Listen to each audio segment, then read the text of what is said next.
Welcome back to Mathematics Lifeline. Today, I'd like to explain to you what logarithmic differentiation is and how to use it. So, with derivatives, we've learned a lot of techniques. We've learned power rule, product rule, quotient rule, chain rule, and last time we did implicit differentiation. So, logarithmic differentiation, well, we're going to focus on functions where you need to take either, like probably the natural log to solve the derivative. So we know that the natural log is denoted as ln. So ln of x would be the natural log of x. And the derivative of that is going to be 1 over x. So that's your derivative. So we understand how to take that. So we would be able to use the chain rule for something like the natural log of 2x. We know that ends up, you got to do 1 over 2x times the derivative of 2x, which would end up being 1 over x again. But we can solve the derivative of that. What we can also use the natural log for is solving derivatives like this. So let's say that we have, actually, you know what? Let's write this as a y. Let's say we have a function y equals 2 to the x power. Well, what we cannot do is do the power rule for this. Here's why. X's are variables. That means they can change. Or if you remember our power rule, we have x to the n, the derivative of that, is equal to n times x to the n minus 1. That's the power rule.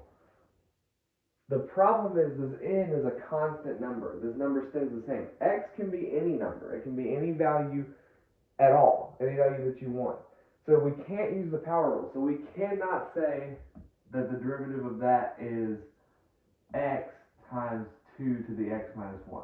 That's wrong. We can't do that. This whole thing does not work. Okay, so we have to find out a different way of doing this. So before we start, we need to know some basic logarithm rules. And when I say basic, I mean we really just need to know one. If we have the natural log of x to the n, this can come down to be n times ln of x. So what that is saying is if you have an exponent in a natural log, you can bring that number down to the front and just multiply it. So this number can come down to the front, and then you would just have the x in there. So we're going to try that here. But I know what you're thinking, how do we get the natural log? Because we can't just take the natural log of this without doing it to this side. Well, we're going to have to take the natural log of both sides. That's the only option here. So we have the natural log of y is equal to the natural log of 2 to the x. So now by using that logarithm rule, this side is really the same as x ln of 2. Okay, so now we have the natural log of y is equal to x ln 2.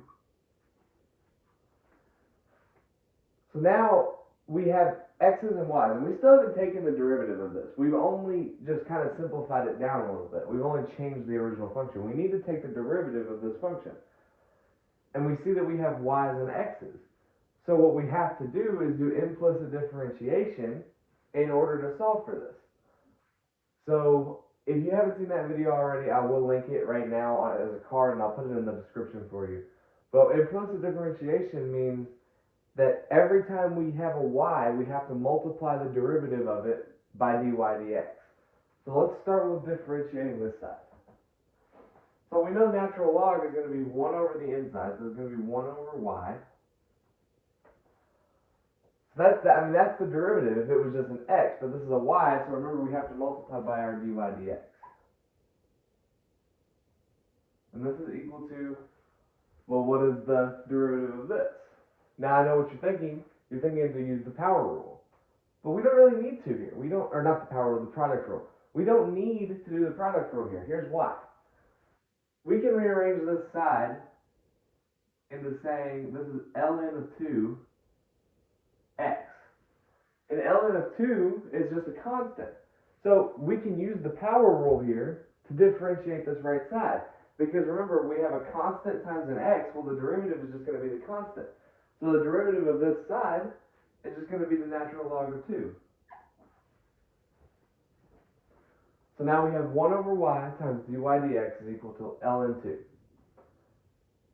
Now, what we want to do is solve for dy dx. Remember, when we're doing implicit differentiation, we want dy dx. That's what we want to have on the left side on its own. So the only way we can do that is by multiplying a y by both sides. So we multiply y to everything. We get dy dx is equal to ln of 2 multiplied by y. And now there's one more thing that we can do before we finish this question. Again, this is the right answer, but we know what our y is. We found that our y was equal to 2x at the beginning, or 2 to the x. So really dy dx is equal to ln of 2 times 2 to the x. And that right there is your derivative of y equals 2 to the x. So, getting used to, putting the natural log on both sides and then taking the derivative of this left side, your natural log of y is always going to be this pattern. It's going to be 1 over y times dy dx.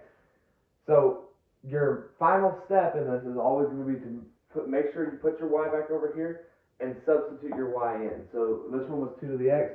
I'll do another example.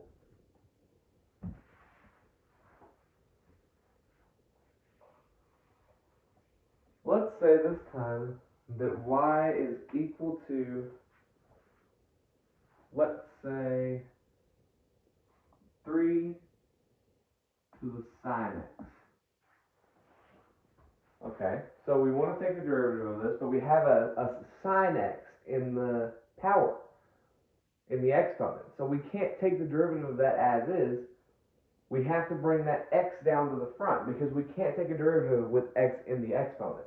That x has to come down front, so we have to take the natural log of both sides.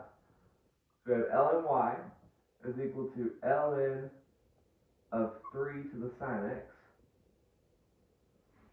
And remember, we're going to bring this sine x down front, so really this is sine x multiplied by ln of 3.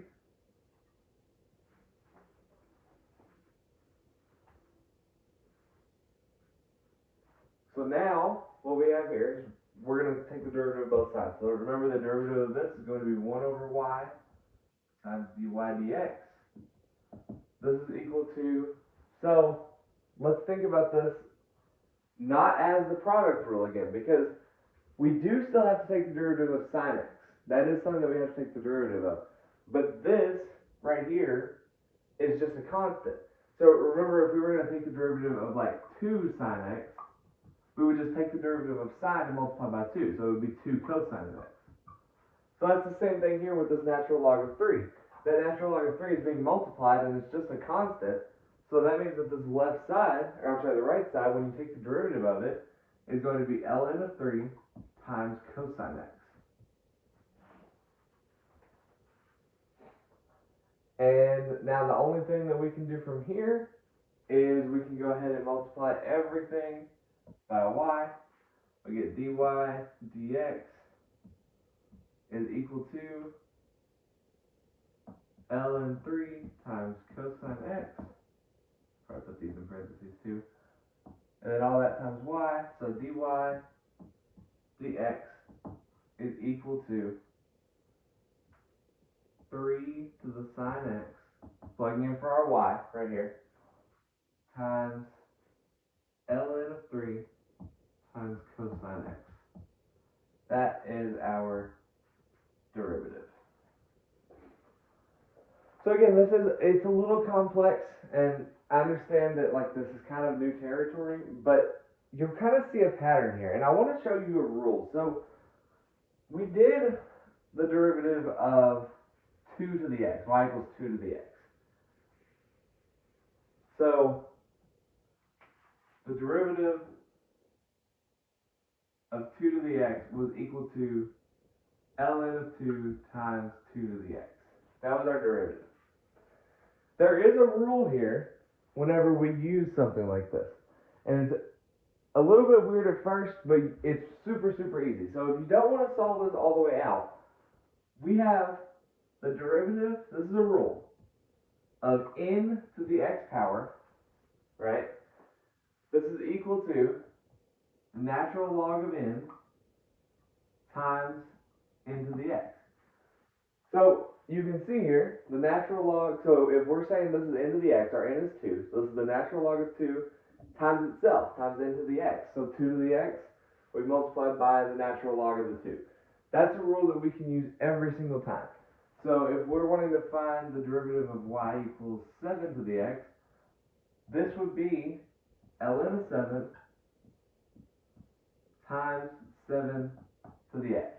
That would be our derivative. So you can use that rule for all of them. Now, anything that is n to the x at least. So just remember that rule, it'll help you out a little bit. So let's do another example where we don't have a number in the base. Let's say y is equal to x to the x power.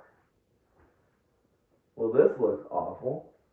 So let's think about this. So we don't have a number in the bottom, but does that really change anything?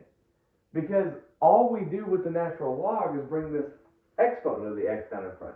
We can take the derivative of an x that's just in the base, so we can still do logarithmic differentiation. So we can still do the natural log of y is equal to the natural log of x to the x, which remember we're going to bring that x down in front in the exponent, so x ln of x. Now we're going to take the derivative of both sides. So this right here, remember, is going to be 1 over y times dy dx is equal to, this time we're going to have to do the product rule on this because we have two terms that are x's. There's nothing that we can just use, basic derivatives for. We have to use the product rule here. So let's do that. So we have our first term, which is x, times the derivative of the natural log of x. We saw earlier that was 1 over x plus natural log of x times the derivative of x is just 1. So now we have 1 over y times dy dx is equal to, well, we can simplify this. We have x times 1 over x. Well, these x's are just going to cancel. We're just left with 1 plus natural log of x times 1 is just natural log of x. Now the only other step here is to get dy dx on its own, so we're going to multiply the whole thing by y. We get dy dx is equal to 1 plus ln x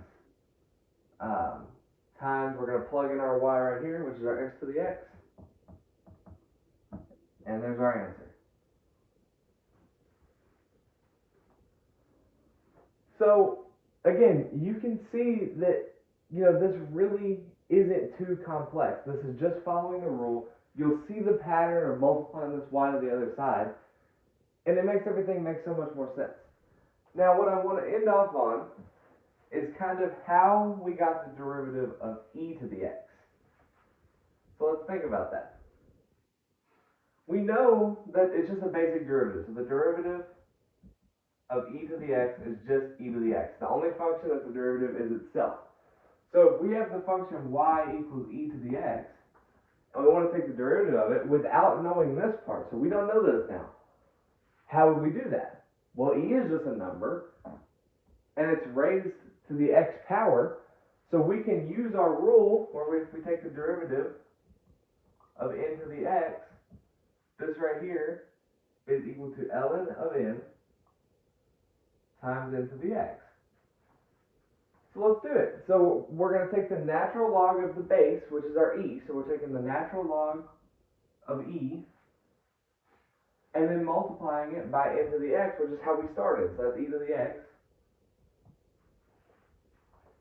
And we remember that the natural log of e, because natural log we know is log base e of x is equal to what? That's the natural log. So if we say that log base e of e, well, e raised to what power gets us e? E raised to the first power gets us e. So the natural log, so basically what this says is the natural log of e is equal to 1. So this is 1 times e to the x. We just get e to the x. That's the derivative. So we can use logarithmic differentiation to do that. We can use this rule right here to solve for the derivative of e to the x. That's how we got it. That's how we learned about the derivative of e to the x, by using this rule right here and applying it to e to the x. So yeah, that's about all I have for you today for logarithmic differentiation. It is a little new. It's a new concept. You know, you're bringing in a lot more natural logs now, but you're going to do that a lot in calculus. So, you know, getting used to it, I know is kind of tough right now, but you'll get the hang of it. And if you have any questions, of course, you can let me know in the comments. But if not, then I will see you in the next video.